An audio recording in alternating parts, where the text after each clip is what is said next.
Hello everyone, আজকে রান্না করব হচ্ছে রুই মাছের তরকারি। আর এই রুই মাছটা কিন্তু বিভিন্ন অনুষ্ঠান বাড়িতেই এভাবে আলু দিয়ে রান্না করা হয়। আর আজকে রুই মাছটা ছিল বিশাল আকারের একটা রুই মাছ। এই যে দেখেন কি বড় রুই মাছটা, আমার বাবা বাজার থেকে এনেছে আজকে এটা। এই মাছটাই আজকে রান্না করা হবে। তো রান্নাটা এখনই আমি শুরু করব।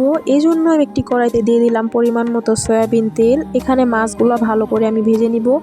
এই জন্য মাছগুলো এক পাশ নিচের পাশটা ভালো করে ভাজা হয়ে গেলে উল্টিয়ে দিতে হবে। আর তেলটা যদি ভালো করে হিট করা হয় তাহলে মাছগুলো কখনোই নিচ দিয়ে লাগবে না এবং ভাঙবে না। তো মাছগুলো হচ্ছে লাল লাল করে ভেজে নিব একটু সময় নিয়ে। এই যে এরকম করে লাল লাল করে ভেজে নিয়েছি, দেখেন কি সুন্দর ভাজা হয়েছে। চাইলে এভাবে কেউ শুধু শুধু খেতে পারবেন তরকারি ছাড়াও, যেহেতু এটা বড় মাছ, খেতে তো খুবই ভালো লাগবে। এরপর ওই মাছ ভাজা তেলের মধ্যেই দিয়ে দিলাম জিরা ফোড়ন, আস্ত জিরাটা দিয়েছি। এরপর জিরাটা হালকা ব্রাউন কালার হয়ে গেলে আমি দিয়ে দিলাম কেটে রাখা সবগুলো আলু। তো আলু দিয়ে হচ্ছে ভালো করে আলুটা ভেজে নিব।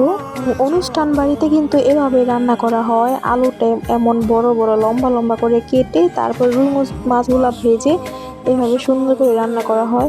তো এই যে আলুগুলা ভাজা হয়ে গেছে মোটামুটি, এখন দিয়ে দিলাম কাঁচামরিচ বাটা। কাঁচামরিচ বাটা দিয়ে এখন ভালো করে কষিয়ে নিব আলুটার সাথে এবং ভালো করে ভেজে নিব, যেন হচ্ছে কাঁচামরিচটা প্লাস হচ্ছে আলুটা প্রপার ভাজা হয়ে যায়। আর এখন দিয়ে দিলাম পরিমাণ মতো লবণ দিয়ে আরও কিছুক্ষণের মতো আমি কষিয়ে নিব আলুগুলা কাঁচামরিচের সাথে। এরপর হচ্ছে দেখেন কি সুন্দর কষানো হয়ে গেছে, একেবারে ব্রাউন কালার হয়ে গেছে, কাঁচামরিচ বাটাগুলোও কষানো হয়ে গেছে। এখন আমি দিয়ে দেবো একটু জল দিয়ে এখন গুঁড়া মশলা আমি দিয়ে দিব। এর মধ্যে ছিল হলুদের গুঁড়া এবং হচ্ছে শুকনো মরিচের গুঁড়া। এগুলো হচ্ছে যার যার পরিমাণ মতো দিবেন। বেশি হলুদের গুঁড়া দিলে কিন্তু আবার ভালো লাগে না খেতে, সো পরিমাণ মতো দেওয়াটাই বেটার। এবং দিবেন হচ্ছে শুকনা মরিচের গুঁড়া। মরিচের গুঁড়াটাও হচ্ছে যার যার ঝাল অনুযায়ী দিবেন, যে যতটা ঝাল খেতে পছন্দ করেন।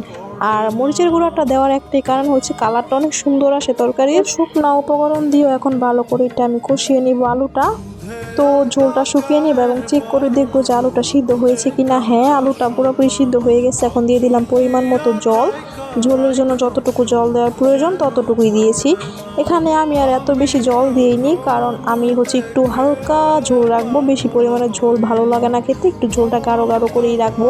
ঝোলটা হচ্ছে সুন্দর ফুটে এসেছে। এখন দিয়ে দিলাম ভাজা মাছগুলো। আর মাছের পিসগুলো দেখেন কি বড় বড় হয়েছে, যেহেতু মাছটাও বিশাল আকারে ছিল ওই জন্য কিন্তু পিসটাও বড় বড় হয়েছে।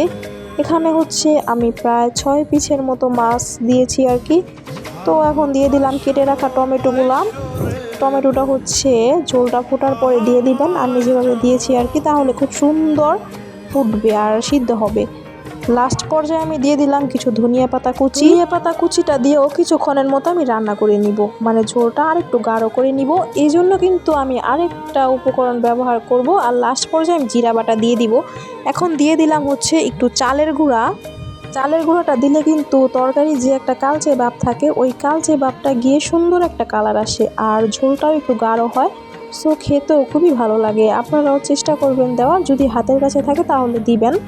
এরপর হচ্ছে লাস্ট পর্যায়ে আমি নামানোর আগে দিয়ে দিলাম ভাজা জিরার বাটা। এখানে কেউ কেউ জিরা গুঁড়াটাও দিতে পারেন, যদি জিরা গুঁড়া না থাকে ওই ক্ষেত্রে বাটাটাও দিবেন। এখন হচ্ছে আমি ঝোলটা ভালো করে ফুটিয়ে গাঢ় করে নামিয়ে নিব তরকারিটা। তো আমার রান্নাটা কিন্তু মোটামুটি কমপ্লিট। এখন ঝোলটাকে একটু শুকিয়ে নিলে হয়ে যাবে রান্নাটা।